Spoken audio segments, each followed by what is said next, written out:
সকলকে সুপ্রভাত। আমরা রয়েছি আমাদের মাতৃ মন্দিরের সামনে। মায়ের আশীর্বাদকে পাথেয় করে আজকের যাত্রার শুভারম্ভ করছি। নতুন একটা দিনে নতুন একটা ভিডিওতে আপনাদের সবাইকে স্বাগত জানাই। আশা করি আপনারা সবাই দুর্দান্ত আছেন। আমি পলাশ, পিছনে বসে আছে আমার প্রিয় বন্ধু সৈকত। আজ আমরা বেরিয়ে পড়েছি বীরভূমের পথে।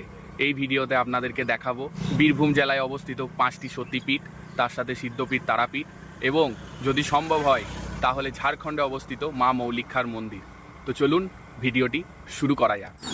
শুধুমাত্র এই ভিডিওটা দেখেই চ্যানেলটা সাবস্ক্রাইব করবেন না, চ্যানেলে যান, আরও 2-4টে ভিডিও দেখুন, তারপর যদি ভালো লাগে তাহলে চ্যানেলটা সাবস্ক্রাইব করুন আর নিজের বাড়ির বেল মনে করে ঘন্টাটা বাজিয়ে দিন।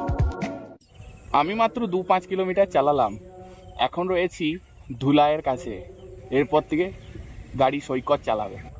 আমরা এখন দামোদর নদের মধ্যিখানে নেমে গেছি। এখানে বালি ফেলে সুন্দর রাস্তা করে দেওয়া আছে নদীঘাট পর্যন্ত যাওয়ার জন্য। এই পথেই এখন আমরা যাচ্ছি। এখন রয়েছি ঠিক দামোদর নদের মধ্যিখানে।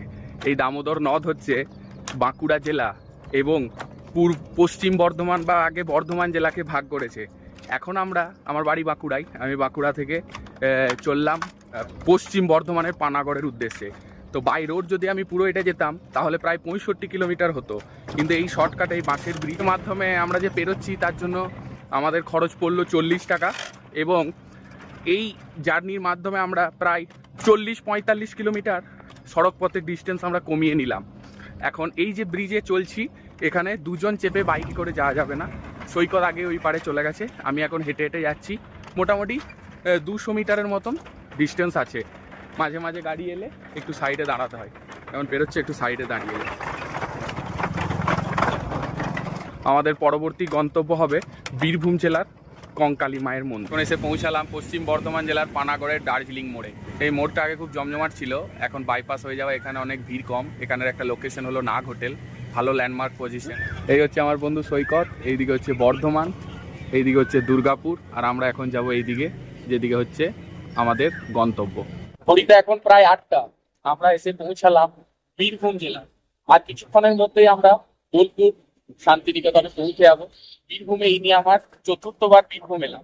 প্রথম আমার এক দাদার শ্বশুর বাড়ি সাঁইথিয়াতে, তো সেই দাদার বিয়েতে প্রথম এসেছিলাম, তখন আমি ক্লাস 6-এ পড়ি।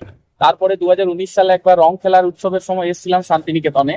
আর 2024 সালে দার্জিলিং যাওয়ার সময় এই হেতমপুরের কাছে একাদশ ছিল। সেই দিন সুন্দর দুর্গা প্রতিমা বিসর্জন হচ্ছিল, তো আমাদের বাসটা সেখানে আটকিয়ে পড়েছিল। তো তখন খানিকক্ষণ এই বীরভূম জেলাতে ছিলাম।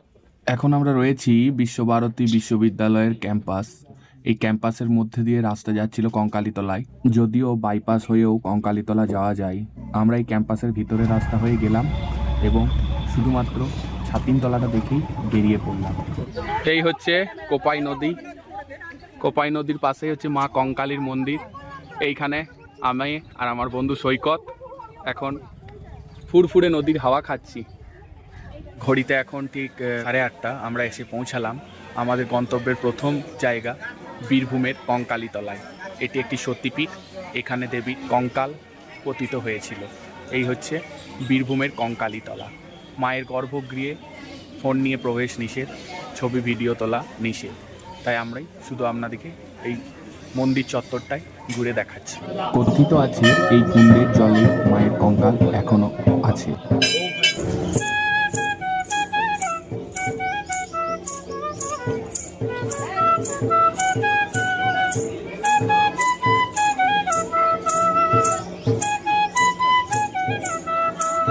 এই মন্দির চত্বরে অদ্ভুত এক প্রশান্তি ছিল।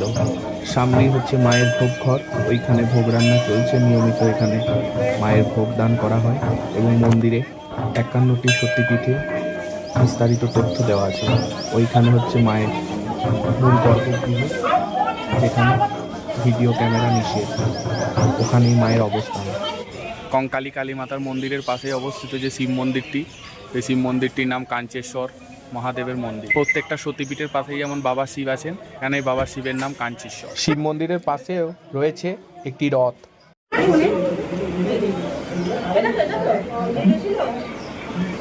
বাঁকুড়া ছেড়ে দিলাম, মুড়ি ছাড়তে পারলাম না। সামনে রেল লাইনটি হচ্ছে কাটোয়া আহমদপুর লাইন। এটার এখন তল থেকে গেলেই আমরা লাভপুরের কাছাকাছি এসে গেছি। আর ওখানে আমরা এখন যাচ্ছি আরেক সত্যিটির দেবী ফুল্লরা মন্দিরের ওখানে। পিছনে যে কাটোয়া আহমদপুর লাইনটা দেখালাম দেবী ফুল্লরা মায়ের মন্দির আসার জন্য, ওই লাইনটাকে আমরা 3বার ক্রস করলাম। আপাতত ফুল্লরা তোরণ যেখানটা আছে বাসে এলে ওখানেই নামিয়ে দেবে, বাকি রাস্তা আমাদেরকে হেঁটেই যেতে হবে। বাস থেকে নেমে মাত্র 850 মিটারের মতন পথ আছে। ঘড়িতে বাজছে 10টা 10, আমরা এসে পৌঁছালাম বীরভূমের লাভপুর গ্রামের দেবী ফুল্লরার মন্দিরে। এটিও একটি সতীপীঠ, এখানে দেবীর ওষ্ঠ পড়েছিল, আর এখানের ভৈরব হলেন বাবা বিশ্বেশ। আমরা এখন মন্দিরের মধ্যে প্রবেশ করব। সামনের মন্দিরটি হচ্ছে দেবী ফুল্লরার মূল মন্দির। এখন দেখছেন মন্দিরের পিছনের অংশ। এখানে একটি পবিত্র গাছ আছে পঞ্চমুণ্ডির আসন। মন্দিরের দেওয়ালে লেখা আছে সতীপীঠের ইতিহাস এবং প্রতিষ্ঠাতাদের ফলক। এই হলেন দেবী ফুল্লরা। মন্দিরের আটচালায় রয়েছে প্রচুর পায়রা। মন্দিরের পাশেই রয়েছে বাঁধানো ঘাটযুক্ত এই পবিত্র পুকুর। পাশের একটি পবিত্র পুকুর আছে যেখান থেকে মন্দিরের দৃশ্য এই রকম। রয়েছে দেবী সতীকে কাঁধে নিয়ে মহাদেবের একটি মূর্তি এবং পাশেই ভৈরব বিশ্বেশের মন্দির। হর হর মহাদেব, জয় ভোলেনাথ। আমাদের যাত্রাপথে আমরা শালী নদী, দামোদর নদ, অজয় নদ, কোপাই নদী পেরিয়ে এখন যে রাস্তাটাই চলেছি তার পাশেই রয়েছে ময়ূরাক্ষী নদী। এই ময়ূরাক্ষী নদীর তীরেই অবস্থিত সাঁইথিয়া শহর, যেটা আমাদের পরবর্তী গন্তব্য। সাঁইথিয়া মা নন্দিকেশ্বরীর মন্দির। সাঁইথিয়া শহরে ঢুকেই দেখলাম সুন্দর এক জগন্নাথ দেবের মন্দির।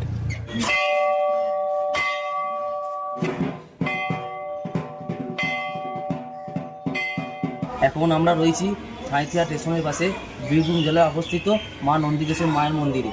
আমাদের তৃতীয় গন্তব্যস্থল। এটি একটি সতীপীঠ। এখানে মায়ের গলার হার পড়েছিল।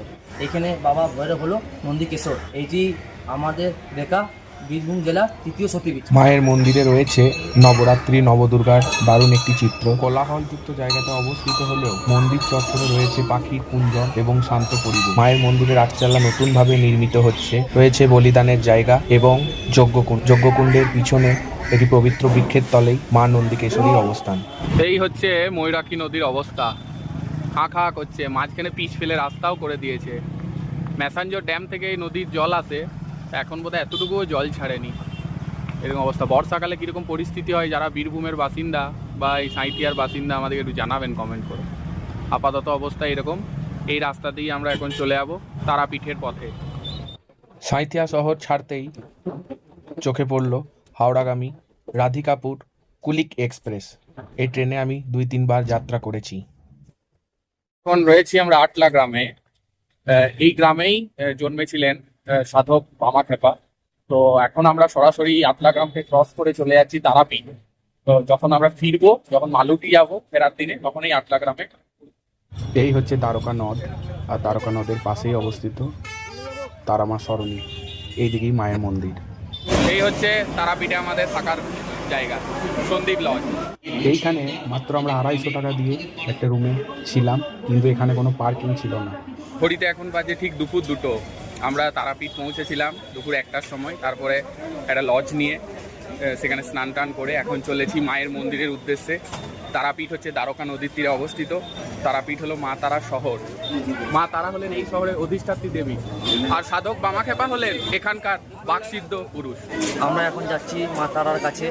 এই গলিতের মধ্যেই রয়েছে একাধিক দোকান আছে, একাধিক মিষ্টির দোকান, পূজা সামগ্রীর দোকান, মা তারার মূর্তি পাবেন অনেক দোকান, এবং প্যাড়ার দোকান আছে প্রচুর। সেই পথে এখন চলছি। এই রাস্তাটাকে বলে তারামা সরণী। এই হচ্ছে জীবিত কুণ্ড, মাঝখানে একটু জল আছে, কোনোদিন জল মরে না। এখানে এখন সংস্কারের কাজ চলছে। ওইদিকে আছে তারাপীঠ, তারাতীর্থ বিদ্যা মন্দির, আর এইদিকেই হচ্ছে মায়ের মন্দির। ওই হচ্ছে মায়ের মন্দির। এই হচ্ছে মায়ের 1 নম্বর গেট, 10 পাউটি দুয়ার। এইদিকে এখন মায়ের মন্দিরে প্রবেশ করলাম। মন্দিরে প্রবেশ করেই দেখতে পেলাম মায়ের আটচালা, সাথে রয়েছে ভান্ডারার জন্য লাইন। আটচালাতেও রয়েছে অনেক দর্শনার্থী, রয়েছে বিষ্ণু মন্দির, এবং এই হচ্ছে মায়ের মূল মন্দির। আমিও আটচালায় যে মাকে দেখার জন্য খানিকক্ষণ দাঁড়িয়েছিলাম। এই হচ্ছে চন্দ্রচূড় ভৈরবের মন্দির, তাই আমিও মায়ের প্রসাদ খাওয়ার জন্য ভান্ডারার লাইনে দাঁড়িয়ে পড়লাম এবং প্রসাদ প্রাপ্তি হলো। দুইজন আলাদা আলাদা ভান্ডারে প্রসাদ নিলাম। মা তারার প্রসাদ, সৈকত আর আমি। জয় মা তারা। এটি তারাপীঠ মন্দিরের বলিদানের জায়গা। মায়ের প্রসাদ খাওয়ার পর আমি কিছুক্ষণ আটচালায় দাঁড়িয়ে মায়ের দর্শনের আশায় ছিলাম। আমি নিচে মায়ের দর্শন পাওয়ার পরে ক্যামেরা অন করেছিলাম যদি আপনাদেরকে মাকে একবার দেখাতে পারি, কিন্তু অত্যধিক ভিড় হওয়ায় সেই সৌভাগ্য দর্শন আপনাদেরকে আমি করাতে পারলাম না। মন্দিরের এই অংশে মনস্কামনা পূর্ণের আশায় অনেকে এরকম কাপড় বেঁধে থাকে। এই হচ্ছে সিদ্ধপীঠ মা তারার মূল মন্দির। এখানেই সাধক বামদেব মা তারার পূজা করতেন। নবনির্মিত 3টি মন্দিরের মাঝখানেরটিতে আছে বামদেবের মন্দির। এই গেট নম্বর 2 এর পাশে ভিআইপি পাস এবং ভিআইপি গেট দুটিই আছে। মায়ের মন্দিরে মায়ের প্রসাদ খাওয়ার পরে সৈকতে গরম লেগেছিল, তাই এখন ও আইসক্রিম খাচ্ছে। আর আমরা এখন চলেছি হোটেলের পথে। ওখান থেকে আমরা এখন যাব নলহাটির পথে। কোথায় যাবি এখন? এখন 3:45 আমরা তারাপীঠ থেকে এখন যাচ্ছি নলহাটির উদ্দেশ্যে। ওখানে মা নলহাটেশ্বরীর মন্দির দেখতে। তারাপীঠ থেকে নলহাটি যাওয়ার পথে চোখে পড়লো এই সেই বিখ্যাত তোরণ। সম্ভবত রামপুরহাট স্টেশন থেকেও তারাপীঠ আসার মধ্যিখানে এই তোরণটা পড়ে, যেটাকে বলে মা তারা তোরণ, আমি যতটুকু জানি। জয় মা, মা গো। এই যে আমি আগে বললাম ওইটাকে তারাপীঠ তোরণ বলে, এই অংশটাকে তারাপীঠ তোরণ বলে। এই যে মেন রোডের ধারে যেখানটা আছে, এটা একদিকে রামপুরহাট আর একদিকে সম্ভবত বর্ধমান যাবার রাস্তা। এখন যে সেতুটি দেখছেন সেটি প্রায় ভগ্নপ্রায় সেতু। এটি ব্রাহ্মণী নদীর উপরে অবস্থিত। যদিও এটি ন্যাশনাল হাইওয়ের উপরে অবস্থিত সেতু, কিন্তু অবস্থা খুবই খারাপ। পাশে ওইদিকে রেল সেতু রয়েছে, কিন্তু সড়ক সেতু সম্ভবত একটি নির্মাণ হচ্ছে, যতটুকু দেখে বুঝলাম। ঘড়িতে এখন বিকেল 4:30। আমরা এইমাত্র এসে পৌঁছালাম নলহাটিতে অবস্থিত মা নলহাটেশ্বরী মন্দিরে। আমরা এখন দাঁড়িয়ে রয়েছি মায়ের মন্দিরের সামনে। এই সতীপীঠে দেবী মায়ের কণ্ঠনলী পড়েছে। মূল মন্দিরকে কেন্দ্র করে রয়েছে একটি সুন্দর নাট মন্দির। নাট মন্দিরের চারপাশে আছে 51 সতীপীঠের বিস্তারিত কাহিনী। রয়েছে বলিদানের জায়গা। এই মন্দিরটি বীরভূমের নলহাটি পৌরসভার 11 নম্বর ওয়ার্ডে বর্তমানে অবস্থিত। এটি মায়ের মূল মন্দির এবং মূল মন্দিরের মধ্যেই অধিষ্ঠাত্রী মা নলহাটেশ্বরী। এখানে সতীপীঠের বাবা ভৈরবের নাম হলো যোগেশ। পাশেই অবস্থিত বাবা যোগেশের মন্দির, ইনি হলেন ভৈরব যোগেশ।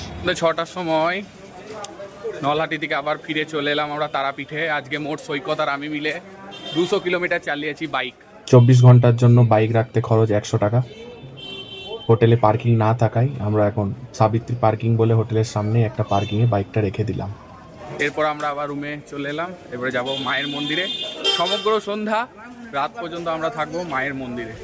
এই হচ্ছে রুম আমাদের, নন এসি রুম, 250 টাকা। আর যখন খুশি চেক ইন, কাল বেলা 11টায় চেক আউট। তোমার কতবার হলো তারাপীঠ? 4 বার। বলো কখন কখন এসছিলে? 2 বার হচ্ছে দাদার সঙ্গে, 1 বার হচ্ছে টুরিস্ট বাসে, আর 1 বার বন্ধু পড়াদের সঙ্গে।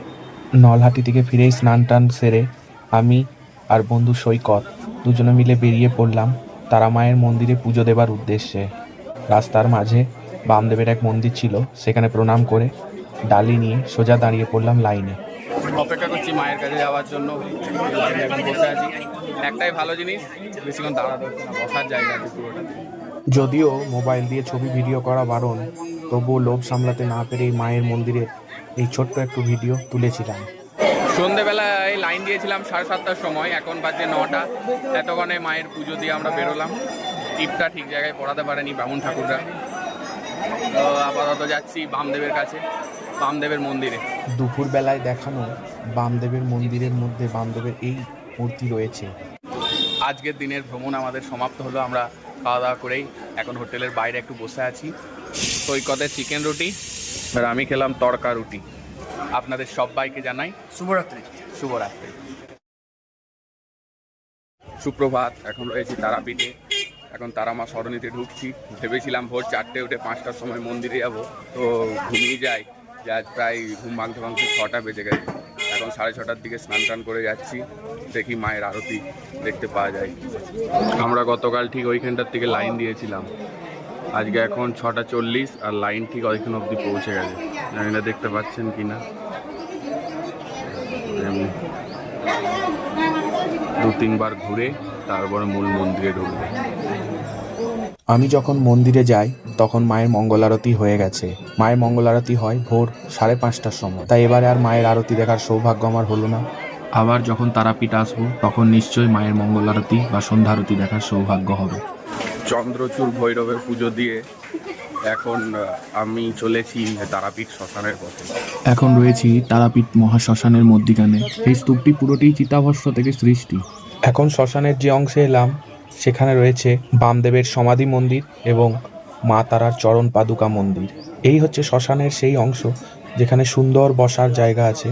সম্ভবত বিশেষ বিশেষ তিথিতে যে বিশেষ বিশেষ যাগযজ্ঞ হয়, বেশিরভাগই এই শ্মশান চত্বরেই পূজা অর্চনা করা হয় বলে আমি জানলাম। সামনে লাল রং বিশিষ্ট মন্দিরটি হলো সাধক বামদেবের সমাধি মন্দির এবং সাদা পাথরযুক্ত মন্দিরটি হলো মা তারার চরণ পাদুকা মন্দির। পূর্ব দিকের গেট দিকে বেরিয়ে এখন চলে এলাম মেন রাস্তাতে। এই তোরণটাকে বলে বশিষ্ঠমণি তোরণ। এদিকে যদি যাওয়া হয় তারামা সরণির দিকে গেলে যেমন জেনারেল লাইনটা সব থেকে কাছে হবে, নিচেও যদি ভিআইপি পাস নিয়ে দেখতে যাবেন সেখান থেকে পাস নিয়ে সঙ্গে সঙ্গে লাইনে দাঁড়িয়ে যেতে পারবেন, কারণ ভিআইপি গেটের এন্ট্রিটা এইদিকেই হয়। এবারের মতো তারাপীঠের জার্নি এখানেই শেষ। এরপর আমরা বেরিয়ে পড়বো বামাখেপার গ্রাম আটলা গ্রামের উদ্দেশ্যে। তারপর সেখান থেকে চলে যাবো মা মৌলিকার মন্দির। কথিত আছে মা মৌলিকা হলেন মা তারার দিদি। 9:45 নাগাদ আমরা তারাপীঠ থেকে বের হলাম। এখন এসে পৌঁছেছি মাত্র 2-3 কিলোমিটার দূরে মা মৌলিকা মন্দির যাওয়ার পথেই আটলা গ্রামে, যেখানে সাধক সিদ্ধ পুরুষ বামাখেপার জন্মস্থান। তবে এখানে অনেক বাড়িতেই লিখেছেন সবাই যে এখানে আদি বাড়ি, এখানেই জন্মস্থান। এটা নিয়ে মতবিরোধ থাকতে পারে, তো আপনারা এসে সবগুলোই দেখবেন। আমরা আজ সবগুলোই দেখছি। রাস্তার ধারে রয়েছে দুটি কালী মন্দির। সাধক বামদেব ছিলেন অবিবাহিত, তাই ওনার ভাইয়ের মেয়ে অর্থাৎ ভাইজিরই বংশধরেরা এখন নিজেদেরকে বাবার বংশধর হিসেবে দাবি করছেন। তাই ওনাদের এখানে বিভিন্ন জনে বিভিন্ন জায়গাতে বাবার জন্মস্থান, সিদ্ধপীঠ, আদিবাড়ি অনেকগুলো করেছেন। কোনটা সত্য মিথ্যা আমি যাচাই করছি না, আমরা মোটামুটি সবগুলোই দর্শন করলাম। এখন চলেছি মা মৌলিকা মন্দিরের উদ্দেশ্যে, যেটি ঝাড়খণ্ডে অবস্থিত। মালুটি যাওয়ার পথে পশ্চিমবঙ্গের দিকের শেষ রাস্তা খানিকটা খুবই বাজে, একদম গ্রাম্য রাস্তা। তো এখন আমরা এসে পৌঁছেছি পশ্চিমবঙ্গ এবং ঝাড়খণ্ডের বর্ডারের কাছে। এই মন্দিরটি হচ্ছে পশ্চিমবঙ্গ রাজ্যের বীরভূম জেলায় অবস্থিত। আর ওই সামনে লাল মন্দিরটি দেখতে পাচ্ছেন, ওইটি হচ্ছে ঝাড়খণ্ডের দুমকা জেলায় অবস্থিত। আমরা এখন আছি পশ্চিমবাংলার দিকে। এখানে হচ্ছে ধুধু করছে মাঠ। পশ্চিমবাংলায় যে জেলাটা সেটার নাম হচ্ছে বীরভূম। আর সব থেকে বড় শহর হচ্ছে, মানে কাছাকাছি শহর হচ্ছে কাষ্টগড়া। আর আমরা এই যে এখন যেটা এখানে প্রবেশ করব, এই যে জাস্ট দেখতে পাচ্ছেন মার্কিং যুক্ত জায়গাটা, এইখানটায় হচ্ছে বর্ডার। এইদিকে মার্কিং নেই, আর এইখানটা হচ্ছে বর্ডার। তবে মোটামুটিভাবে এখানে একটা ছোট খাল আছে, সেটাকেই বর্ডার হিসেবে বলে। আমি ঝাড়খণ্ডে এসে গেছি, আর বন্ধু সৈকত এই ঝাড়খণ্ডে ঘুরলো। এই যে ছোট খালটি, এক্স্যাক্ট বর্ডার এখানটা। তবে আর একটু আগের থেকেও অনেকে ধরে। এক্স্যাক্ট বর্ডার হচ্ছে এখানটা অ্যাকর্ডিং টু গুগল ম্যাপ। ঝাড়খণ্ডের বর্ডারে ঢুকেই মাত্র 600 মিটার এলেই আপনারা পেয়ে যাবেন এই মা মৌলিকার মন্দিরে, যেখানে এখন আমরা রয়েছি। মা মৌলিকা হলো মা তারার বড় দিদি। আর এখানেই এক গ্রামে সিদ্ধপুরুষ বামদেবের মামা বাড়ি। এই হচ্ছে মৌলিকা মায়ের মূল প্রবেশ পথ। লাল রঙের এই দুচালা মন্দিরটি হলো মা মৌলিকার মূল মন্দির। রয়েছে একটি সুন্দর আটচালা। মন্দিরের মধ্যেই বিরাজমানা দেবী মৌলিকা। রয়েছে দুটি শিব মন্দির। আমরা যেদিন মায়ের মন্দিরে যাই সেই দিন সেখানে অনুষ্ঠিত হচ্ছিল একটি পৈতে। মন্দিরের পাশে রয়েছে বামদেবের মন্দির। পৈতে বাড়ির সকলেই সেদিন বামদেবের মন্দিরের সামনে ছিল। মা মৌলিকার মন্দির দর্শন করে আমরা এখন চলেছি বক্রেশ্বরে মা মহিষাসুরমর্দিনীর মন্দিরের উদ্দেশ্যে। এইখান থেকে প্রায় 60 কিলোমিটার রাস্তা। এখন আমি গাড়ি চালাবো। আমি এখন রয়েছি আমাদের যাত্রাপথের শেষ জায়গা বীরভূমের দুবরাজপুর এলাকার বক্রেশ্বর সতীপীঠে। এখানে মা মহিষাসুরমর্দিনীর পুজো হয় এবং ভৈরব হলেন বাবা বক্রনাথ। এই মন্দিরটি হলো বাবা বক্রনাথের মূল মন্দির। সামনেই সদা প্রহরারত নন্দী মহারাজ। আমি এখন মন্দিরের ভিতরে প্রবেশ করলাম, মাত্র কয়েকজনই আছেন লাইনে। এই হলো বাবা বক্রনাথের গর্ভগৃহ। বাবার দর্শন সেরে পাশেই চলে এলাম মায়ের মন্দিরের সামনে। সামনেই দেখতে পাচ্ছেন মা মহিষাসুরমর্দিনী গর্ভগৃহ। এই হলেন দেবী মহিষাসুরমর্দিনী। এখানে দেবী সতীর মন পতিত হয়েছে। এই বক্রেশ্বর এলাকায় 7-8 জায়গাতে উষ্ণ প্রসবন আছে। তো তার মধ্যে একটা দুটো জায়গাতে এখন জল ফুটছে, সেগুলোই দেখতে যাচ্ছি। কিছু কিছু জায়গা বিনামূল্যে দেখা যায়, কিছু কিছু জায়গায় টিকিট কেটেও দেখতে হয়। পুরীতে এখন প্রায় 3টে। আমি এখানে এসে বাবা বক্রনাথের প্রসাদ খিচুড়ি এবং পায়েস খেলাম। এখন আমরা এরপর সোজা আমাদের বাড়ির উদ্দেশ্যে রওনা দেব সোনামুখী। আপনারা যখন এখানে আসবেন, যদি শীতকাল হয় তবে ওই টিকিট কাউন্টারে 10 টাকা দিয়ে টিকিট কেটে স্নান টান ওখানে করতে পারবেন। গরমকালে এলে ওইখানে 10 টাকা দিয়ে টিকিট কাটার দরকার নেই। এই মন্দির চত্বরে এলেই আপনারা ওই উষ্ণ প্রসবন সব দেখতে পাবেন। শুধুমাত্র স্নান করার জন্য হলেই 10 টাকা দিয়ে টিকিট কাটার প্রয়োজন আছে। আমি এখন দাঁড়িয়ে রয়েছি হেতমপুর রাজবাড়ির মধ্যিখানে। রাজবাড়ির এই যে পিছনে যে বিল্ডিংটি দেখতে পাচ্ছেন, এর অর্ধেকটি এখন ডিএভি স্কুল হয়েছে। তা আমরা গুগল ম্যাপে যে ছবিটা দেখাচ্ছিল তাতে এটাই দেখাচ্ছিল, কিন্তু যিনি গার্ড আছেন তিনি বললেন যে না, এখন এটা ডিএভি স্কুল, রাজবাড়িটা পাশের বিল্ডিংয়ে। আমি 2024 সালে যখন দার্জিলিং যাচ্ছিলাম এই হেতমপুরেই আমাদের গাড়িটা আটকেই ছিল, সেদিন একাদশীতে বিসর্জন হচ্ছিল। তাই আজ রাস্তা দিয়ে যখন যাচ্ছি বাড়ি ফিরছি, তখন হেতমপুর পড়তেই আমি লোভ সামলাতে না পেরে একবার রাজবাড়ির মধ্যে ঢুকেই গেলাম। আমি যেটা আন্দাজ করেছিলাম সেটাই ঠিক, ওই পুরো বিল্ডিংটাই একটাই। ওই দিকটা এখন স্কুলকে দান করে দিয়েছে বা স্কুল ওনারাই চালাচ্ছেন, রাজারই বংশধরেরা। আর এই দিকটা এখন ওনারা রাজবাড়ি হিসেবে ব্যবহার করেন। ওই এই দিকের থেকে ওই দিকটায় বেশি সংরক্ষিত আছে। এছাড়াও এখানে একটা বিএড কলেজও আছে। এখন যে জায়গায় আছি সেখান থেকে মাত্র 2 কিলোমিটার দূরে জয়দেব। এই হলো বিখ্যাত জয়দেবের গেট। আমি এখন দাঁড়িয়ে আছি বীরভূম জেলার অজয় নদের তীরে অবস্থিত জয়দেবের বিখ্যাত জয়দেব কেন্দুলি মন্দিরে। গীত গোবিন্দম কাব্যের লেখক কবি জয়দেবের জন্য বিখ্যাত এই জায়গা। ওনার নামে সামনেই কবি জয়দেব মহাবিদ্যালয় নামে কলেজও আছে। এই হচ্ছে মন্দির। মন্দিরের গর্ভগৃহে আছে শ্রীকৃষ্ণ রাধারানীর বিগ্রহ এবং কবি জয়দেব ও মা পদ্মাবতীর মূর্তি। পৌষ সংক্রান্তির দিনে এই অজয় নদের তীরেই প্রচুর দর্শনার্থীদের ঢল নামে। এই হচ্ছে সেই বিখ্যাত জয়দেব। আমাদের রাস্তার মধ্যখানে এই জয়দেবের মন্দির পড়েছিল বলে তাই এখানে দাঁড়িয়ে আপনাদেরকে দেখিয়ে দিলাম। পরন্ত সূর্যের রোদ গায়ে মেখে এখন আমরা রয়েছি নবনির্মিত অজয় নদের উপরে সেতুতে। আমরা পিছনে যেখানটা পেরিয়ে এলাম ওইটা বীরভূম জেলা। অজয় নদ হলো বীরভূম জেলা এবং পশ্চিম বর্ধমান জেলার বর্ডারে অবস্থিত। এই হচ্ছে অজয় নদের উপরে তৈরি নতুন ব্রিজ। এই ব্রিজ তৈরির আগে পর্যন্ত ওই সামনের অংশ দিয়েই বাস চলাচল করতো। অজয় নদেও সারা বছর জল থাকে না, সেই কারণে ওইদিকে আগে চলতো। তবে এখন এই ব্রিজ তৈরি হওয়াতে ওইদিকে যান চলাচল সম্পূর্ণ বন্ধ করে দিয়েছে। কোথাও ঘুরতে যাওয়ার সময় যে পরিমাণ আনন্দ হয়, ঘুরে বাড়ি ফেরার সময় তার দ্বিগুণ আনন্দ হয়। অজয় নদ পেরোবার পরে রাস্তা দুর্দান্ত হওয়ায় সৈকত একটু স্পিডেই গাড়ি চালাচ্ছিল। টান টান বাড়ির পথে রওনা দিচ্ছিল। সনকাতে আমি বহুবার পরীক্ষা দিতে এসেছি, কিন্তু এখানে আজ মলানদিঘিতে বসে বিকেলে সিঙ্গারা আর চা খাবো। এটাই সম্ভবত আমাদের এই ট্যুরের শেষ খাওয়া দাওয়া। এখন বিকেল 5:45।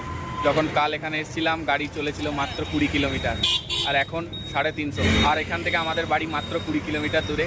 সামান্য যে শিলামপুর, তারপর নদী পেরোলেই আমাদের বাড়ি। এখন রয়েছি দামোদর নদের পাড়ে। দামোদর নদের পাড়ে বলাটা ভুল হবে, দামোদর নদের মধ্যিখানে। এখান থেকে আর আমার বাড়ি মাত্র 12-13 কিলোমিটার হবে এবং যে রাস্তা আমাদের হাতের তালুর মতো চেনা। এখানেই আজকের ভিডিওর আমি পরিসমাপ্তি করছি।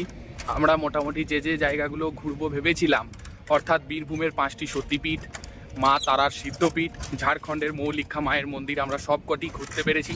তাছাড়াও রাস্তার মধ্যিখানে আমাদের উপরি পাওনা হয়েছে হেতমপুর রাজবাড়ি এবং জয়দেব কেন্দুলির মেলা যেখানে হয় সেখানকার মন্দির।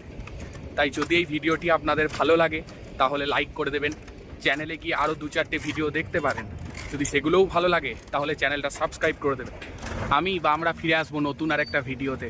ততক্ষণ কিছুক্ষণের জন্য হে বন্ধু, বিদায়।